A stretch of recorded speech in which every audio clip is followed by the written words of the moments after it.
Hello and welcome back to the Iron Fist Velvet Glove podcast. I'm Trevor. With me is Scott the Velvet Glove, hanging onto a beer there, Scott, in regional Queensland. How are you? I'm good, thanks, Trevor. Yourself? G'day, Joe. G'day, Trevor. G'day, listeners. I hope everyone's well. Yeah, and Joe the tech guy is with us as well. Evening all. So yes, episode 434. Dear listener, 1st of July, this podcast, our very first episode was on the 4th of July, 9 years ago, or almost 9 years ago, less than a few days. So it's kind of like the 9th anniversary edition. There we go. Congratulations to us for 9 years. I know we're going to make 10. I don't know if we're going to make 11. I have to tell you, I'm just not so sure. Or it might be quite different. We'll see how we go. Yeah. Scott, you were surprised? Yeah, I was very surprised, actually, for 9 years. I just think to myself, my hair is certainly greyed in those years. And it's no longer salt and pepper. It's now salt. And, yeah, it is what it is. I consoled you with a list of all of our achievements in that time. Yeah, which I then pulled you apart on. So anyway.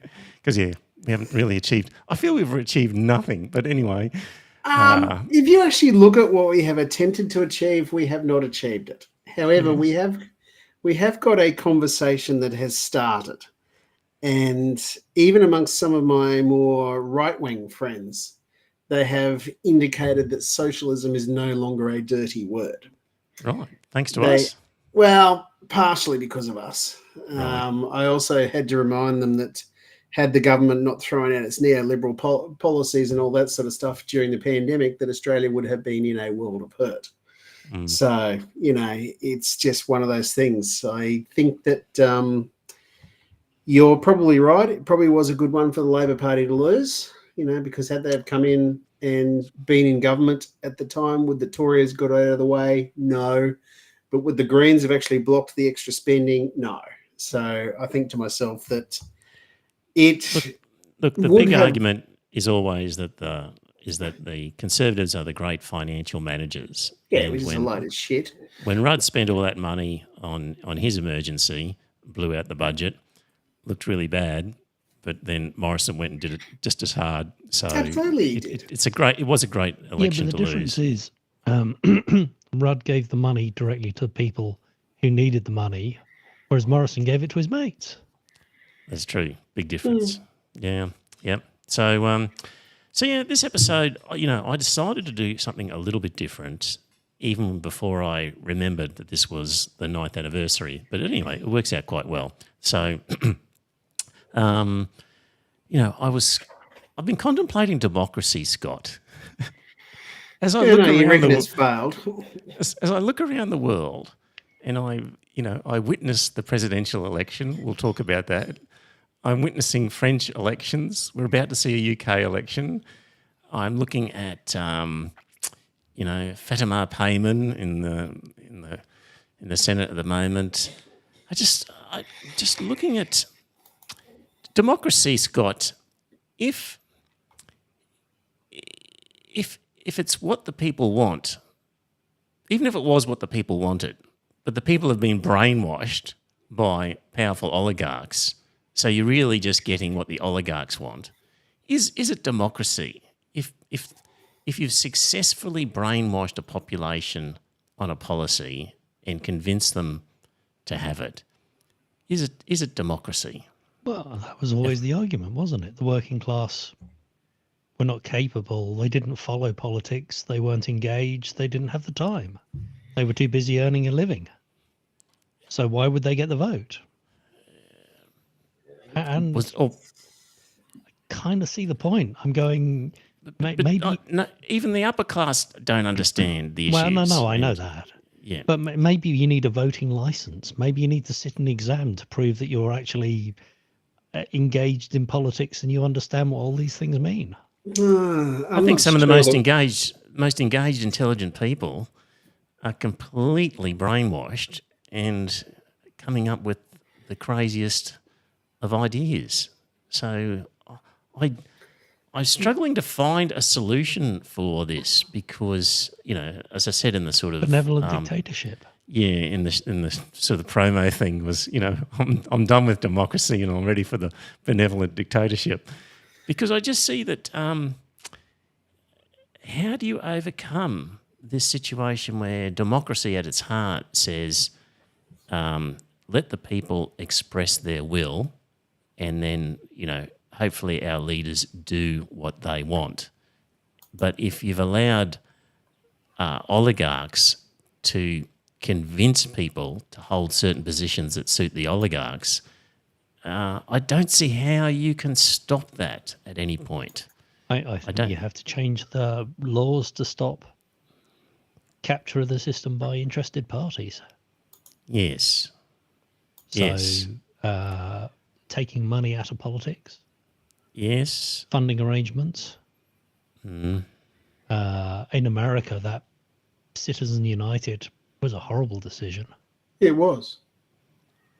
So anything like that. And I think there was a revisit on The Voice. I can't remember where I saw that. Oh, that's right. All of these retrospectives on why the Voice vote failed. Yeah. That was an article I put in the newsletter. Yeah. There's a bunch of books have come out. Yeah. Yes, all of which were, as far as I'm concerned, completely off. If you understood the real meaning of equality, you'd understand that it meant that some people were more equal than others. Yeah, dear listener, in the weekly, well, actually, this newsletter goes out 3 times a week where I grab articles and throw it in there. And one article was a review of books that have come out that are sort of reflecting on The Voice and why it failed. And the very first book, this author basically blames Australians for having an unsophisticated view of equality. And if only we were more sophisticated, we would have come to a better decision. Yeah. Yeah. So, imagine what I'm trying to get to with this is we want politicians who have the interests of the masses at heart, the middle and lower classes, you would hope, which are the majority of people. Why not everybody? Yes. Well, you'll never please everybody. No. And because you're actually going to have to take some stuff off the top 10%. That's not necessarily in their disinterest, though. True, yes. They may... Got to be cruel to be kind. Well, but also, a working society, a working economy benefits everybody. Yes, they won't see it that way, though. No, they won't see it that way. Yeah. So just the leadership we've got at the moment, the way that politics is set up with, at least in our major Western countries, Australia, US, UK, we've had this sort of two-party system. And, even in the Labor Party, which in theory should be a little bit immune from this, we've still got the jobs for the boys afterwards. Like you can have these guys sort of making decisions, granting contracts to in defence and whatever, and they leave office, and unless 12 months and 1 day later, they're working for some Lockheed Martin defence contract company or whatnot, and I'm just trying to find ways that would incentivise. One thing I had idea was, I think actually maybe they did this in Greece or Rome or something, was a random sort of selection for our leaders. I thought that was in Rome, in Greece, wasn't it? Yeah. And I thought, at one point maybe having a random ballot for leaders would be good, because that would at least have a chance of avoiding the control of powerful interests. But if powerful interests have propagandised the majority of the population, yep, then that's not going to sort of work at all. And maybe the breaking up of media is an answer. Yeah, I think so. I'm just seeing more and more that propaganda is the sort of the thing that is really hard for us to somehow overcome, because it's eroding democracy, where it is manipulating people's genuine attempt to understand issues, and it's basically causing our democracies to become dysfunctional. They're not. We're not getting the people we want in charge. Look at this present rate with America faced with Donald Trump or Joe Biden. The system has worked in such a way that that's the choice for the Americans at the moment. It's drastically wrong. The so-called democracy has just failed completely. Well, I don't know what There has you to want. be another way. Well, I'm searching for another way. You've got a system of primaries in the US where they actually have votes against each other and everything else. They have a runoff, and then they decide who their most preferred candidate is, and that's why Joe Biden got to the top of the tree. But the system has created two parties, and yeah, I know it's created two parties because you've only got you've got a first past the post system in the United States. There's no room for a third party. You know, and also even when they win the primaries, because what's his name did? Bernie Sanders. Bernie Sanders came very, very close to actually winning the Democratic nomination. I've got no doubt there. No, he won it in the popular vote. It was the super votes that the Democratic Party had. Oh, okay, gotcha. It was the committee that chose Clinton over Bernie. Okay, gotcha. So the will of the people spoke and was overridden by the party. Fair enough. Yeah, I wasn't aware of that. I'm just trying to think of ways institutionally, if we were to create a new constitution that could somehow, in an ironclad way, help to sort of reduce this influence of powerful people distorting the public will and distorting the kind of leadership options we get. So I had this one crazy idea. This would be an idea, I reckon, for a dystopian sort of science fiction type novel, Scott. I don't think I've mentioned this one before. But imagine a situation where you said to all politicians in the federal government, for example, that that at the conclusion of their term in office, they're going to go into a lottery, and there will be a 25 or 20% chance that they will be reduced to the poverty line in terms of wealth. Right? If you said to them, there's a 25% chance that at the end of your time in Parliament, the number will be rolled, you roll a dice, and you'll be poor. Well, I quite like the idea of their super going into a super fund the same as the rest of us. Well, the point is that I reckon the decision-making that would occur would be completely different if people in their decision-making went, shit, in 3 years' time or 5 years' time, I might be one of these people. I better make some...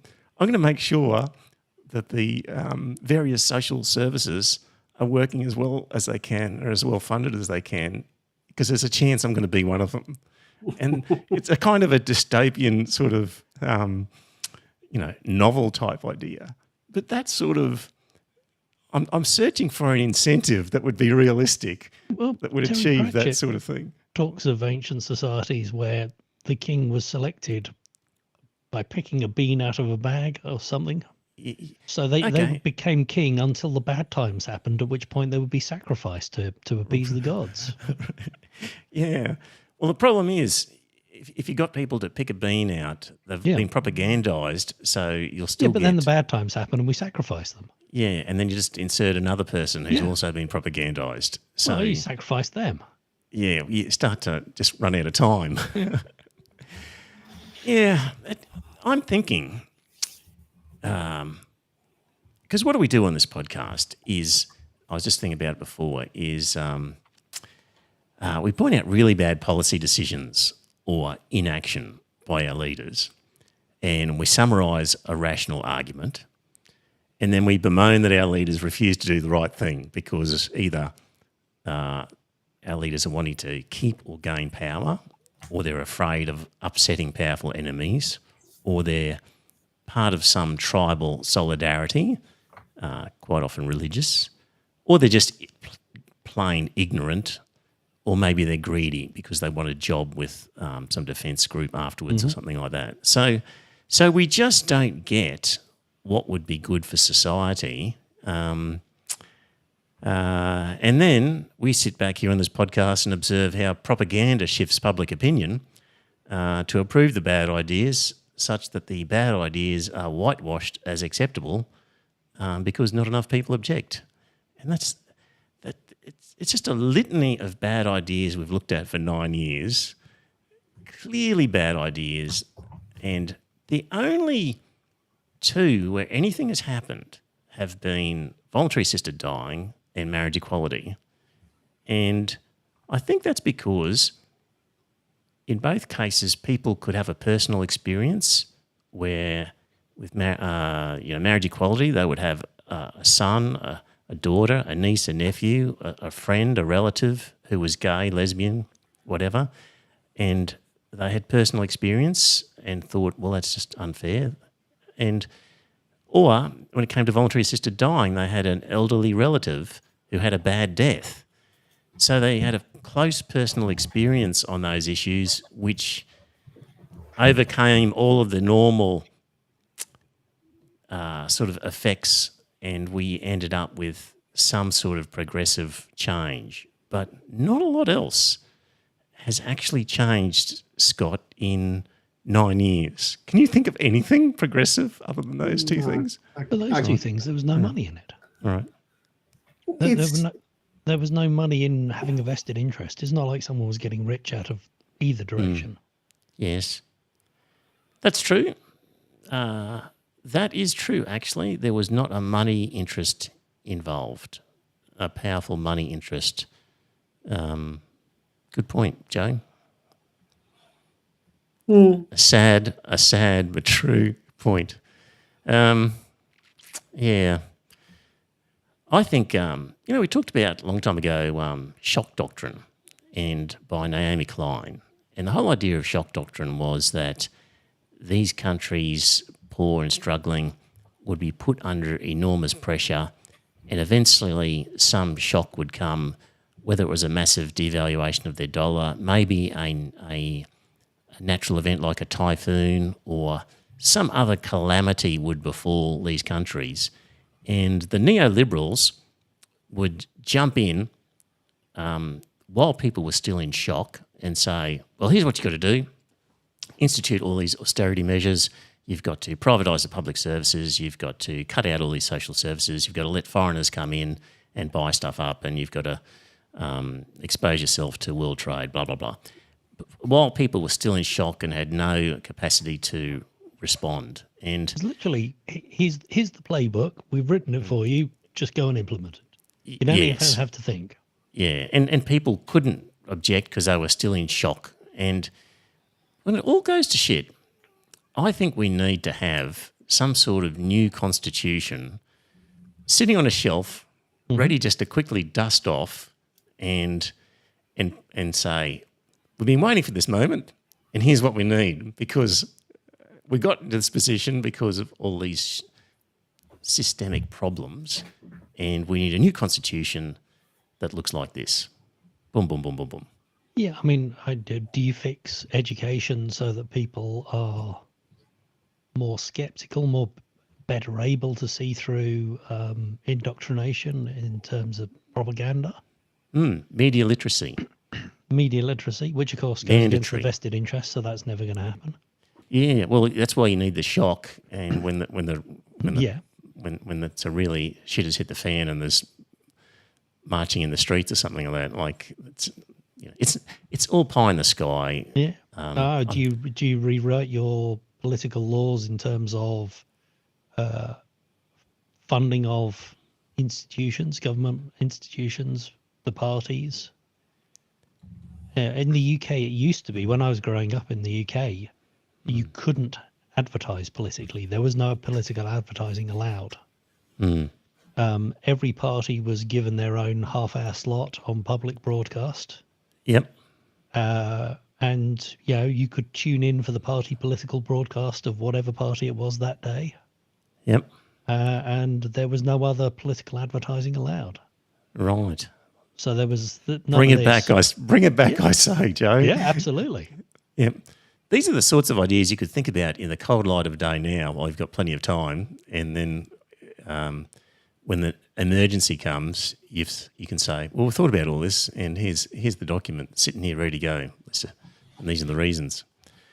Yeah. I mean, it's all just thought experiment, pie in the sky stuff, dear listener. Well, I'm not seriously suggesting any of this is going to happen tomorrow or next week. How about if anybody's personal wealth goes above 100 million, we take it all off them and they're put on the dole. So there's no incentive to race to get as much money as possible, because once you hit that 100 million cap, we're going to take it all away. And leave them. Oh, okay. Take everything. Leave them destitute. Go. You can have up to the 100 million. Yeah. But you go above that, and you lose the. Oh, Joe, I like that one. It's actually number 2 in my list here. The new Constitution wish list, which I sort of was quickly knocking up this afternoon in the event of emergency. Number 1 was. Number 1 was the members of Parliament subject to the poverty ballot. So that was the one where they'd be forced to think very seriously about making sure that welfare systems are working really well and are well funded, because it could be them.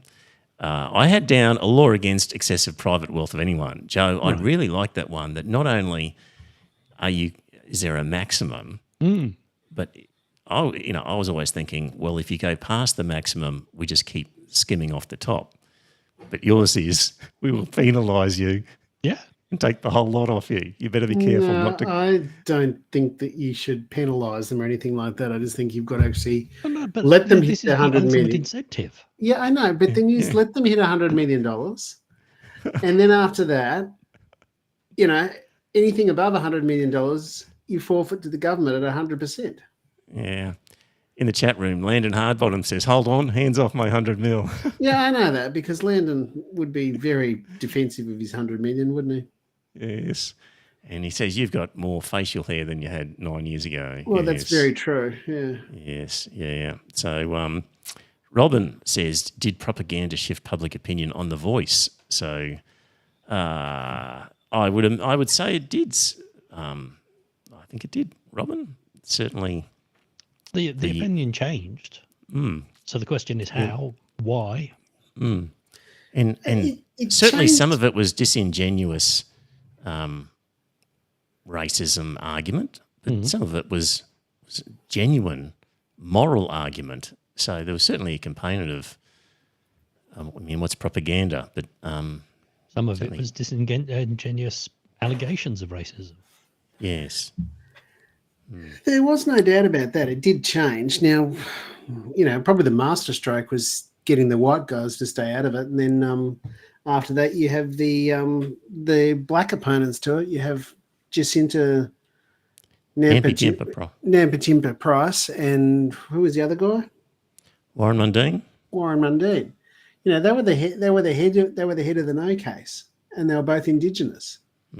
Now, that was probably why it was successful, because you had those two there that were out there arguing against it. Now, I wasn't turned by their opinions or anything like that. I thought they were both rather poor arguments. However, I just thought to myself, well, you've got these two arguing for it. It's going to be very hard for anyone else to overcome that. Number 3 on my list, laws to control propaganda. So obviously media ownership laws are a problem, and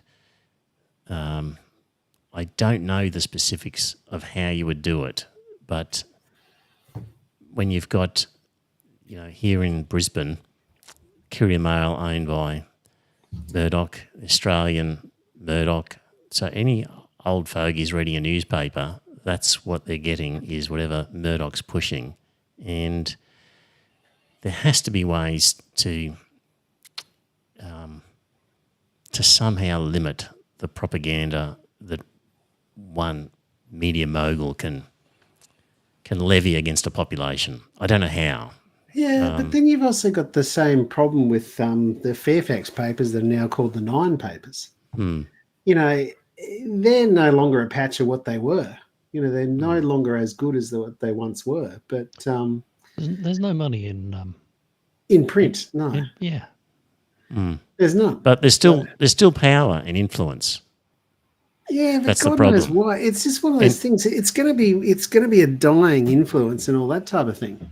It's we're probably going to put up for another 20 years until the last of the boomers are dead. Yeah, but there's still the internet. Yeah, there is still the internet. Yeah, As we saw last week, the whole CIA propaganda. See, I just look at China, for example, when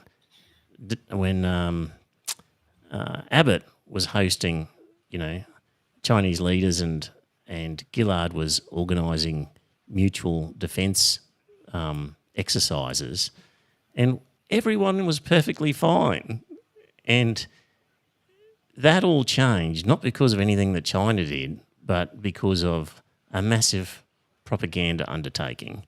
And that's been in the era of declining newspapers sales, and they still manage an effective propaganda campaign even with failing newspapers. And Russia has, Russia, and it's difficult to understand until you've actually looked at it. They are not just propping up Trump, they are deliberately sowing division. They will pop up adverts for Trump, adverts against Trump, with the same, all they're trying to do is sow discord and discontent, because all the time the West is squabbling amongst itself, it's not paying attention to them. So I just don't know how we do it, but certainly number 3 was somehow laws to control propaganda. Number 4 is an IQ test for parliamentarians. Just basic. I don't think Joe Biden would pass it at the moment. Scott and Joe, did you watch parts of the debate? I don't know that IQ is the thing we need to be measuring, but certainly a common sense test. Well, I think that Joe would pass that right now. But if you actually measured his cognitive decline, then you would actually conclude that the guy is senile and all that sort of stuff and is no longer fit for office. I would like some sort of mental competency test. Yeah, exactly. That somebody can sit and concentrate on something for 8 hours for 5 days a week. Like I was going to say, couldn't Donald pass. Trump. Yeah, well, that's right. Neither of them would possibly pass exactly. it. But they're stuck in a position where it's tricky to get rid of somebody. Like you really need to have a sort of an in-place test of mental competency that happens every 12 months. And if you fail, you've just failed. Like you have to sit it every 12 months. Otherwise, nobody's going to institute this sort of competency test on a leader. It's too hard to do. It should be in place as an automatic thing. The 2 terms for an American president was brought in by an American president. Right. It's kind of you've got to have somebody going, this is too powerful an institution. We need limits on it. So you need somebody who doesn't have a vested interest going, right, we do need competency tests.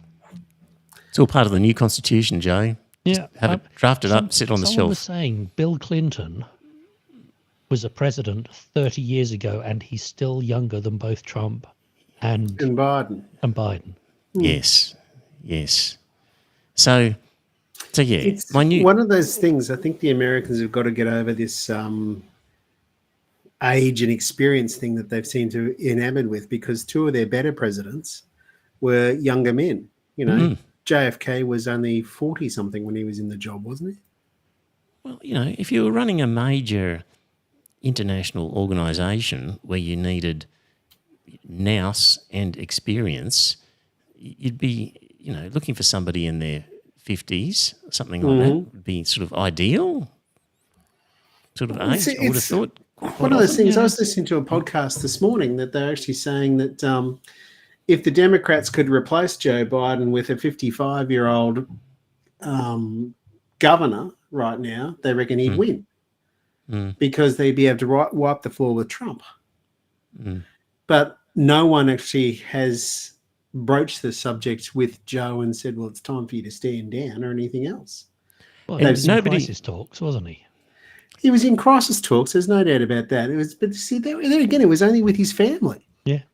And his family's only going to tell him what they know he wants to hear. And nobody in the last 2 years could have positioned themselves to be this obvious next person, because in doing so, you're seen to be undermining the dear leader, and therefore you would be ostracised and driven out. So, which is precisely the problem. You know, it's one of those things like, you know, like we all like to laugh at the speed at which we tend to go through prime ministers down under. But I do think there is some sort of validity to that you can actually serve only at the pleasure of your colleagues. I do believe that having that sword of Damocles hanging over their necks and that sort of stuff keeps them a little bit more honest. So you think they need a cabbage for US president? No, I don't think they need a cabbage. They actually needed. No, a lettuce was the thing that they put on that woman. Liz Truss. Liz Truss, yeah. You know, they said, will she last longer than this lettuce? And the lettuce lasted longer than she did. Where was I headed with all that? No, it's gone. I don't know. But, you know, is it a democracy when prime ministers are chosen by the parliamentary party and not by the public anyway? Like, it's one of those such things, an important position that, you know, nobody voted for. No, but does it really matter who's running the job? You're voting for the party and not for the person. Exactly. You know what? In our current state, it doesn't even matter which party wins. Like, honestly, we got Albanese in here. Yeah, he's about as inspiring as a dishcloth.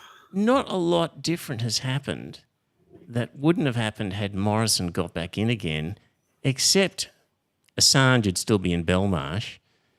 But what else? Oh, stage 3 tax cuts, I guess. The stage 3 tax cuts would probably have gone through if Morrison was still in office. Yeah. But otherwise, you know, the bullshit in terms of quantum computer deals where we've given $900 million to different groups, the freedom of information knockbacks that Rex Patterson's getting all the time, where this government's very secretive, the whistleblowers who have been persecuted. Imprisoned. Basically continuing to allow spare parts to go to Israel for deals and government money going to Israeli companies. All that shit is all still going on. There's not much difference between what we've experienced I think that and what we would have got under Morrison. Had Morrison had actually won that last election, then we wouldn't have had any movement on climate change at all. Well, what movement have we had? Well, we've actually had some investment in renewable energy. But, you know, this Labor government's been, you know, approving more mining and gas fields and all sorts of stuff. Improving mining and gas fields for export more so than our domestic consumption. Yeah, I know. It's just going to be burnt overseas, which is okay. It's just one of those things. It's just going to throw a lifeline to the coal miners and that sort of stuff so they can continue to sell their poison overseas. But, you know, here, there's virtually no difference, I don't think. Minimal difference between the two parties. If you look at America, minimal difference between the two parties. You know, it's hard to talk about things that would be done differently under either party. Who knows what's going to happen in the UK, whether this Labor Party is going, under Keir Starmer, is going to do anything particularly different to what the Tories have been doing. They've been a really small target. They're just saying, vote for us because we're not the Tories who've been shafting you for the last 10 years. But they haven't actually shown... said anything different, have they? Yeah. So it's just one of those things. I hate the small target. Like, it was set up under Paul Keating, who decided he was going to be a small target when he was trying to knock off John Hewson. did he? John Hewson went in with a very detailed plan about what he was going to do. Fight back. Yeah, fight back. And that was torn apart by Keating. Now, it was destroyed by Keating. Keating made the small target the new political science, and that was it.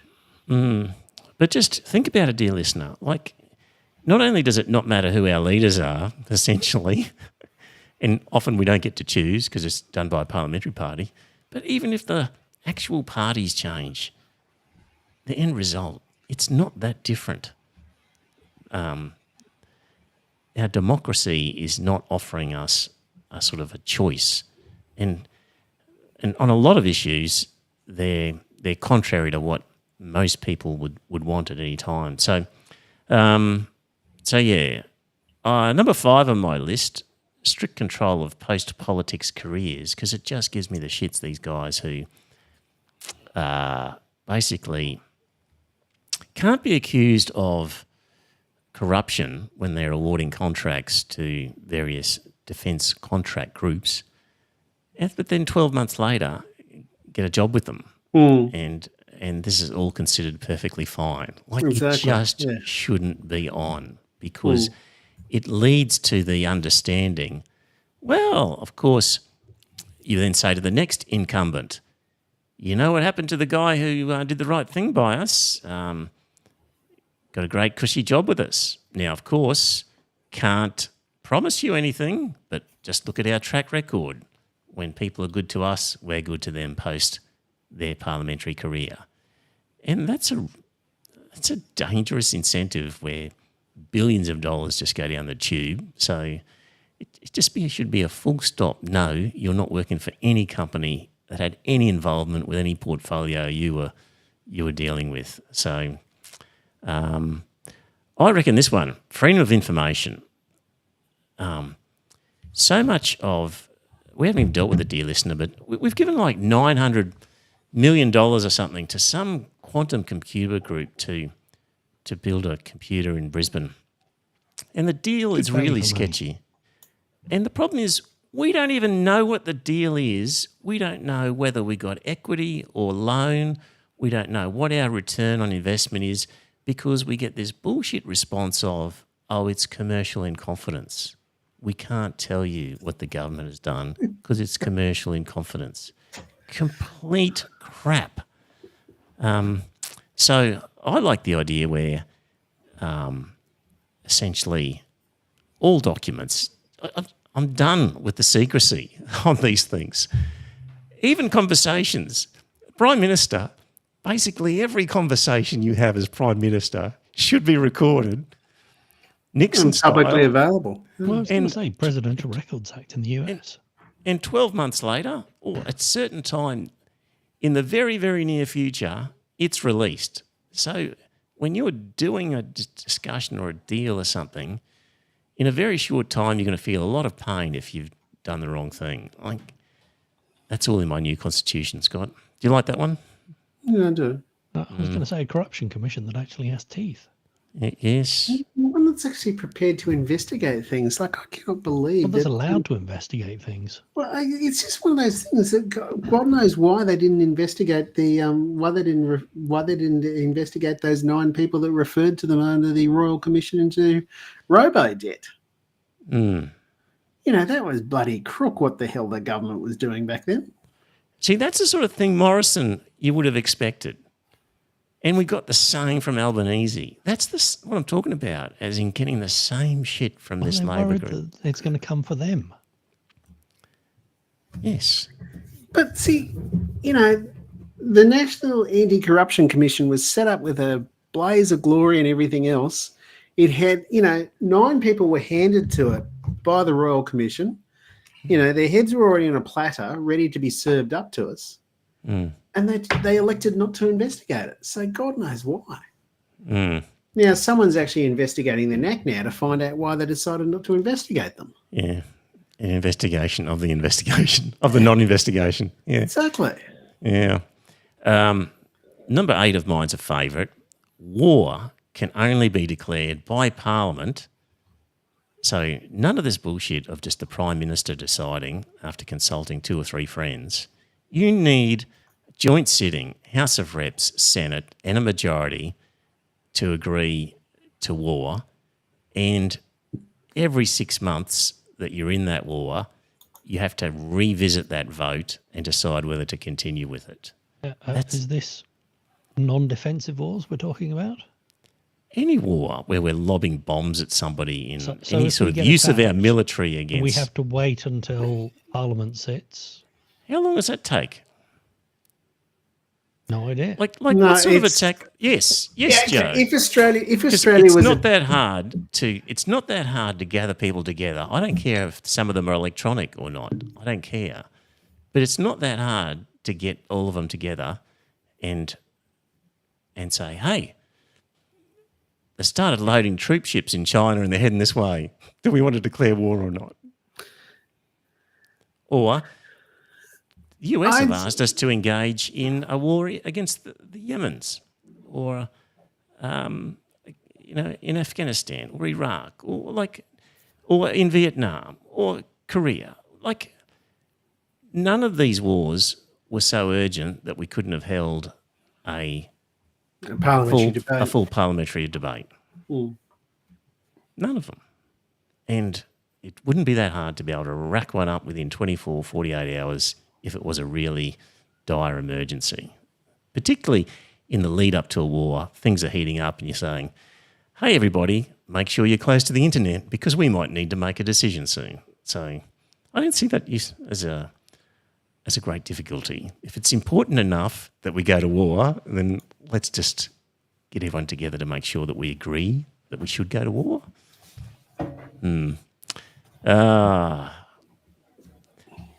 Limit the outsourcing of the public service. Our public service now how to hire consultants. They've completely lost capacity to do stuff.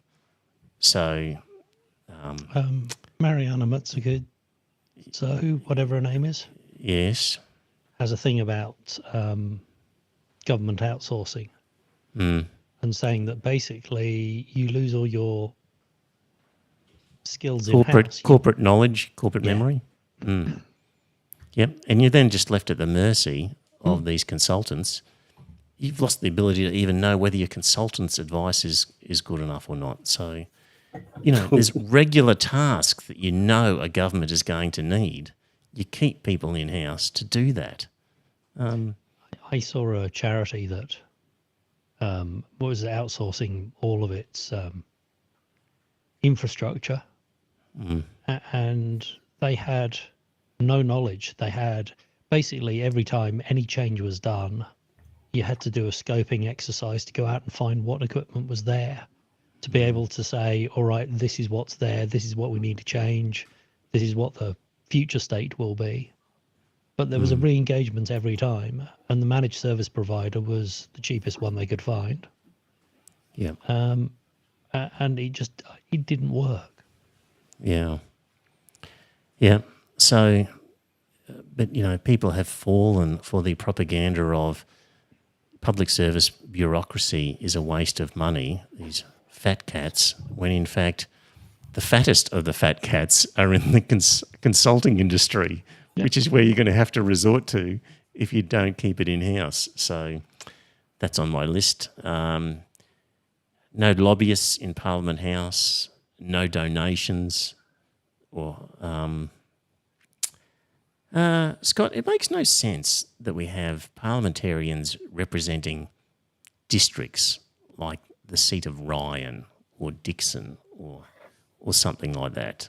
Like, in our federal parliament, I think we should just have X number of politicians and a proportional voting system, and that they don't represent any particular district at all, because they end up having to attend every fate and other minor things, pretending to represent these local constituents when they're there to be really passing policy on national issues. Yeah, I'm not How, really how do sure you how I get feel about that. how do you get your FaceTime in front of a politician? If you How don't do have a you? politician for your area, See, that's a very good point. I don't know, but we could find a way, surely. absolutely. I'm saying that is the Yep. one upside to having a locally representative politician, is that in theory you could write to them and they are supposed to represent your interests in Parliament. Yeah. But, when your local parliamentarian is some right-wing Christian and you go saying, I want you to stop funding private Yeah. religious schools, it's falling on deaf ears. So that's where you'd It's like to falling be on able... it's falling on deaf ears with your local politician until you actually say to him, okay, that's no problem at all. You're not going to help me. I'm going to talk to your opponent, and you're going to go raise Mary Hell with his opponent. And then if that doesn't do you any good, you go to the Senate, and then after that, you get the crossbench involved. And then after that, they start to raise Mary Hell about it until something's actually done. So, yeah, I'm not convinced of that, Trevor. I've got to think about that. Well, I was going to get rid of states. Yeah, absolutely. They should go. They're a handbrake on the country. They're a old colonial hangover. They should go. Keep local government. Yeah. And see, what you could actually do with that is if you divide the states up into 12 areas and all that sort of stuff, you could have the mayors of those the 12 mayors of the state would then become the 12 senators of that state. So the Senate wouldn't sit every week or anything like that. They wouldn't actually sit down there together. They'd get everything emailed to them and then they'd come back with their own votes and that type of thing afterwards. And then you only pull them down there for the more important votes. I don't know that I'd want to mix up their jobs of being mayor of a local government and being in the Senate. I think it's too much to get your head around. Each job is a pretty big job, I would have thought.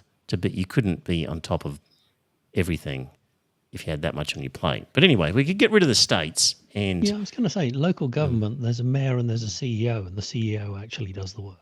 Yeah, exactly. Yeah. It's one of those things. I understand where you're coming from with abolishing states. That would be absolutely no problem whatsoever. I think that if you're going to do that, though, you've got to merge Victoria and Tasmania into one state because it's a little bit ridiculous that you've got 12 there wouldn't be any. There wouldn't be any state. There wouldn't be any state. But for the Senates, each state gets 12 senators. Well, we'd have to change that. Exactly, which is a ridiculous thing that Tasmania gets 12 senators. Yeah, so we have to get rid of that. That's undemocratic. The way that works as well. Add that to the list. What else have I got on my list here? They're the main ones. I'll start repeating myself if I keep going. The states, don't forget, protected us from ScoMo during COVID. They did. It was the states that actually did stuff, and ScoMo just sat there and looked lost. Yes. See, that's the whole point. Everyone forgets about the states until you're actually in a crisis. And that COVID crisis did actually bring out the best and also brought out the worst in us as a country. And the best of it was probably when the states were in control. The worst of it was when the Commonwealth was trying to go in control. It's one of those things. Like, I honestly believe that we were very fortunate to be an island nation girt by sea, that we're just surrounded by a natural moat and everything like that. We just blocked it out. We kept it out, and we didn't have those refrigerated vans and that sort of stuff sitting outside of hospitals dealing with the dead, We were lucky. Oh, we were exceptionally lucky, And Britain, they had a ridiculous number that were killed over there from the disease, and Boris Johnson was apparently circling the drone pipe too, Yeah. Opportunity. Yeah. So now, Joe. Yeah. So I guess I don't know how long I could keep banging on about this, but I just think that, looking back at the last 9 years, an enormous number of policy failures that are just obvious top of the list being submarines and AUKUS, and working our way down. Nothing really changing.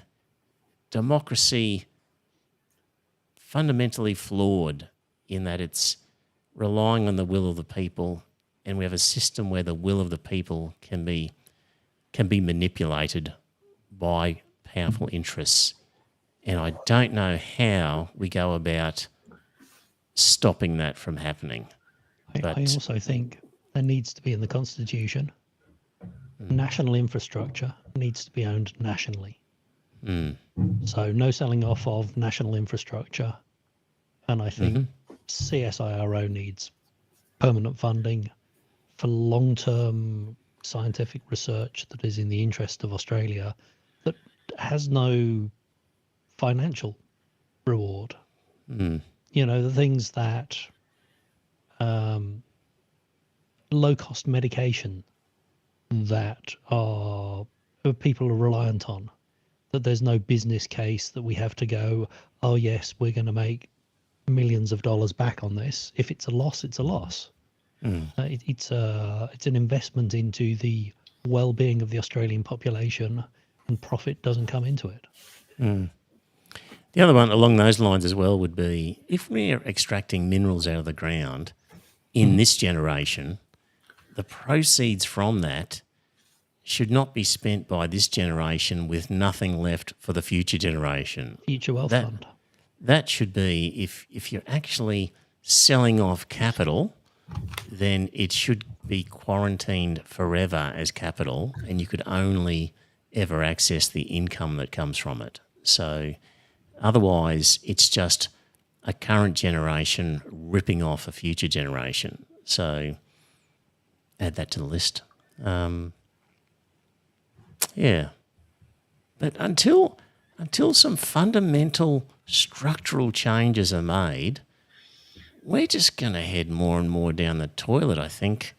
The only thing that might save us is our preferential voting system here in Australia might get more of the Greens, you'll be pleased to know, Scott, involved, and that's going to potentially shake things up.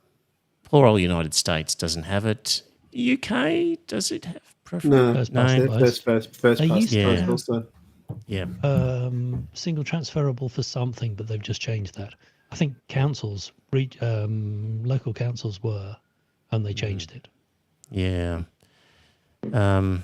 So that might be the only thing that delays our spiralling demise that to match the UK and the US is our preferential voting system allowing us to get the Greens in, and they, to me, appear to be a voice that largely is listening to what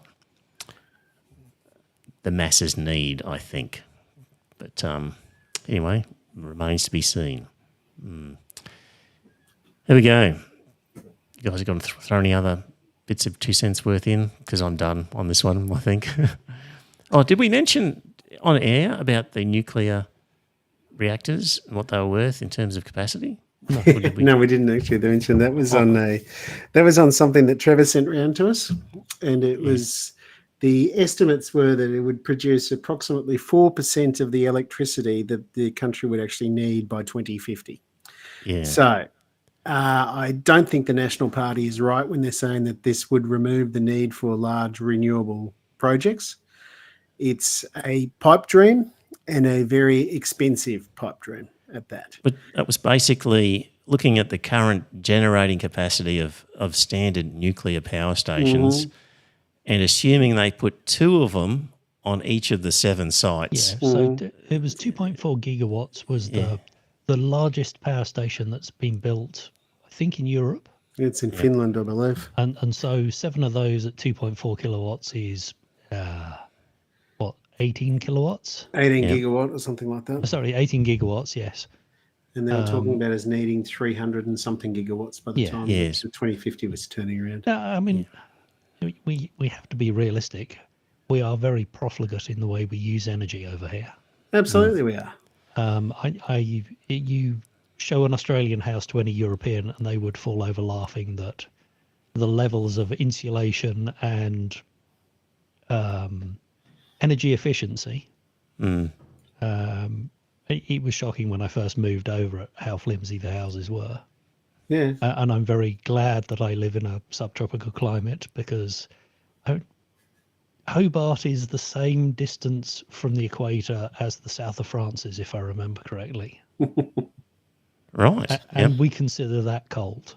Yep. And you try and The- build the- a Hobart house in the south of France, and you get shot down by the planning laws. Yeah. So John's just made it into the chat room, and we're about to just finish off, John. He's been at a Labor Party meeting. Yeah. So. Are we not touching on Assange? Oh, yes. Yeah, Julian Assange is out. He's come back Thoughts? to Australia.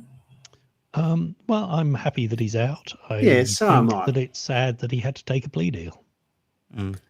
Because effectively, well, now they've validated that they can charge a non-US reporting citizen journalist, yeah, who was not on US soil for committing a crime that wasn't a crime in either his home country or where he was at the time.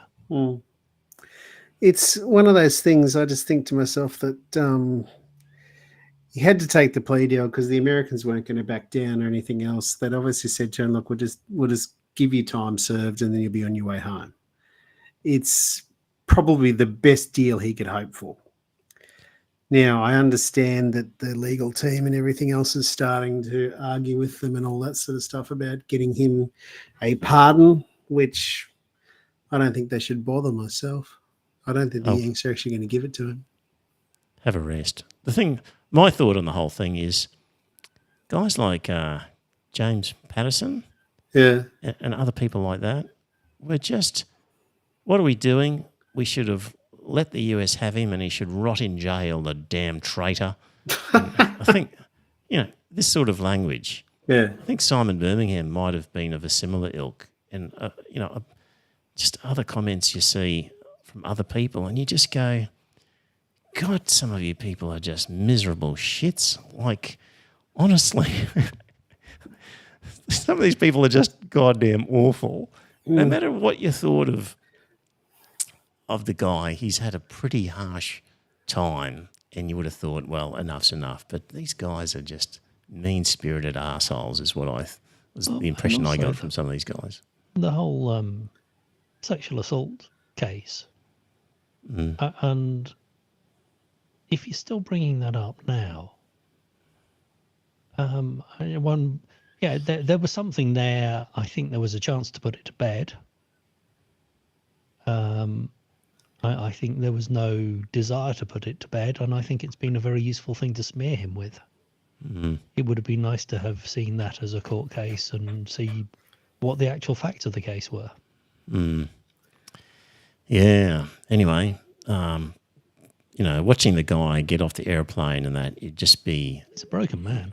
You'd just be thinking his head would just be spinning totally out of control with all of the emotions and the sensations that would be going on in there. Like, I'm really glad that they kept him away from making a statement, and you would imagine somebody in that position really needs some time to just digest where they're at, and it would have been really unfair to shove a microphone in his face and get him to start answering questions at that point. So I'm glad they sort of looked after him in that sense and kept him away from an interview of sorts. When they showed him landing in Saipan, I saw the video of that and thought, that's a very familiar face going through those doors with him. And it turns out it was Kevin Rudd. Yes. Yeah. So who knows how much sort of credit to give the Albanese government and Rudd and where all of the credit lies and doesn't lie. But I think his legal advisor was pretty clear in saying that that Assange was certainly giving Albanese plenty of credit. So, well, I think it's because Albanese was the first of our PMs that actually took it up with the Yanks. Yeah. it's one of those things, I don't know what the hell happened over that sexual assault thing either. I think Joe could have hit the nail on the head. Then it could have been something to besmirch his character with. I don't know. However, I honestly believe that we shouldn't lose sight of that was the original complaint was sexual assault. Anyway. Yeah, and apparently he was willing to go to Sweden if they guaranteed they wouldn't extradite him to the US, as the British seem to want to. Yeah. So had they given that guarantee, we could have had this dealt with, 15 years ago? It does all seem to be. It was an excuse to pick him up, to hold him whilst they got their ducks in a row to extradite him. So, whether it's been blown out of proportion. And just finally, Senator Payman, Scott, crossed the floor and voted with the Greens for a set up a Palestinian state. Yes, for recognition of Palestine. Which and the Labor Party have said that's contrary to caucus solidarity and have basically pushed her to the outer. And they haven't kicked her out of the party or anything like that. They have everything. Yes, they have almost kicked her out of the caucus. And John Seaman says I have a bit of feedback on the senator suspension, maybe next week. So if you've got his email address, better email him and find out what he knows, and find out whether it's okay for us to talk about it. But what do you think of the principle of the party saying to members? That is one of my main objections to the Labor Party is that at least in the Liberal Party you can actually cross the floor, and they can't actually kick you out. Right. Now, the Labor Party has made it a article of faith and all that sort of stuff that says we will kick you out if you actually cross the floor, which is absolutely ridiculous because you then got that decision that was made when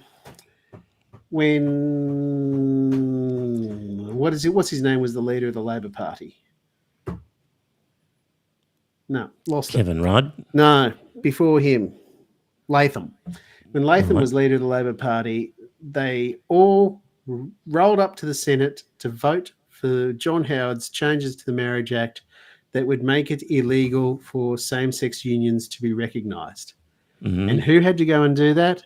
Penny Wong, an outwardly lesbian woman who has since got married and adopted a child. Oh, no, she didn't adopt a child. She had I'm pretty sure her wife gave birth and that sort of stuff. Now that was utterly crazy, that they had to go and do it. They had to dutifully obey their leader and go in there, and she voted against her own interest. Now that was wrong. What was Labor Party policy at the time? No, the Labor Party policy at the time was that they were opposed to same-sex marriage. Right. Because the Labor Party policy at the moment, I believe, is that they're in favour of a two-party solution. A two-state solution, they are, absolutely. Yeah. Which is why I think... So my problem with this Payman issue is it seems to me that she's pretty much in line... with the Labor Party. With stated Labor Party policy. So to me, maybe I'd have less sympathy if she was maintaining a position that was completely against stated Labor Party policy. But she seems to be somewhere within it, to me. So that's why I'm a bit sympathetic to her and saying, well, that's your policy. She's within the bounds of it. There you go. Right. John Siemens is going to be in Brisbane on Wednesday night. He'd like to stop in for a coffee with you. I will not be in Brisbane, John. So I'm still down the coast by the background you can see. All right. Well, there we go. A little bit on the current issues of the time, a little bit on the big picture where I think we need some major institutional changes that won't come, but who knows? We'll see what happens. But, I'm just looking at other countries in particular, America, UK, France now. It's pretty diabolical what's happening to democracy. What democracy is throwing up as the options. In our own democracy here has given us an Albanese government that's still doing deals with private contractors, not telling us what the deals are because it's commercial in confidence, still locking up whistleblowers, still supplying Israeli defence contractors with money, still passing laws to enable further mining, a whole host of things that we would have expected from Morrison, all happening. So there we go. I've run out of solutions. All right, John, message me separately. I'm not going to give you my over the public chat where we are. So, right, gentlemen. Thanks, Scott, for 9 years, and Joe as well. No worries. And onwards and upwards towards number 10. Exactly. We'll talk to you all next week. Bye for now. Sentence you to time served. Thank you. Yes. And it's a good